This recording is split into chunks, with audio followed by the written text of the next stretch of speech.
Oduun keenya kan xiyyeeffatu lolaa Oromiyaa keessatti adeemsifamaa jiru waraana bilisummaa Oromoo fi humnoota mootummaa gidduutti adeemsifamaa jiru irratti gabaasa bal'aa isiniif qabannee haala amma jiru miidhaa uummataa fi tarkaanfii sochii dhaabbilee siyaasaa irratti fuulleffachuudhaan isiniif dhiyeessina. Haala qabatamaa lafaa jiruun woboon injifannoo kumaatama galmeessaa jira. Waboon yookaan dhaabni ABO gabaasa isaa irratti kaampii Gujii Lixaa Booree jedhamu keessatti loltoota mootummaa hedduu haleeluu fi meeshaalee waraanaa fi rifeensota diinotaa irraa hiikkachuus ibsee jira. Akka gabaasni kun jedhutti loltoota mootummaa 50 ol madoon 30 ol immoo du'aan adabuu beeksisee jira. Waboon tarsiimoo riphee lolaa jedhamu jalatti sochii bal'aa geggeessaa jira kan jedhu gabaasni kun ammoo meeshaalee diinaa kanneen akka AKM, MG fi rifeensa ammoo uffata waraanaa hedduus qabaachuun beekamee jira.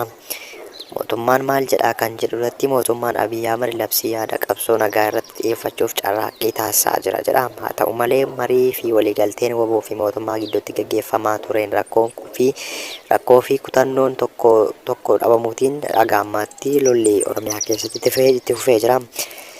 Dhaabbileen siyaasaa kanneen akka KFO akka jedhanitti Oromiyaa keessatti hidhaa manneen gubuu fi namoota baqatanii jiraachuun balaawwan hamaa ta'aniiru jechuunis gabaasaniiru. Kanatti aansuun gabaasa tarkaanfii waraanni bilisummaa Oromoo isiniif dhiyeessina. Gootichi waraana bilisummaa Oromoo woboon zoonii lixaa fulbaana 22 tarkaanfii armaan gadii fudhateera.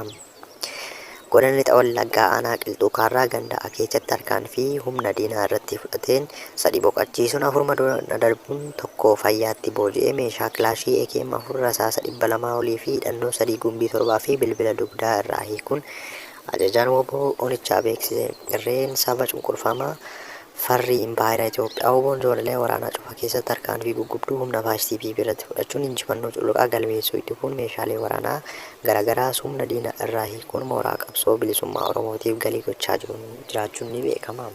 Tumaafuu woboon godina Gujii Lixaa aanaa Galaanaatti waraana PP irraa du'aan adabuun beekseera. Mirreef gootichi waraana bilisummaa Oromoo zoonii kibba lixa Gujii tarkaanfii waraana faashistii irratti fudhatu jabeessee jiraachuu hoogganaan woboo zoonichaa beekse.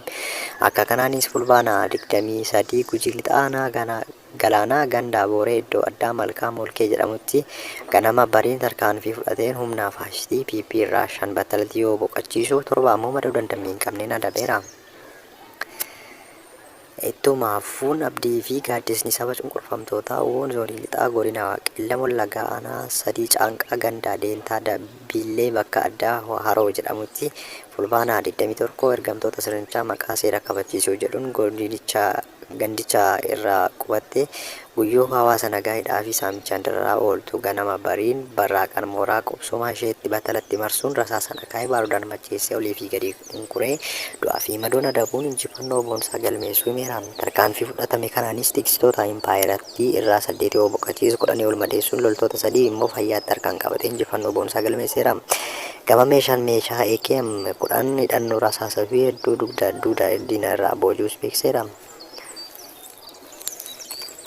Tarkaanfii woboon ergamtoota diinaa irratti fudhatu hanga bilisummaa fi walabummaa Oromiyaatti jabaate itti fufa.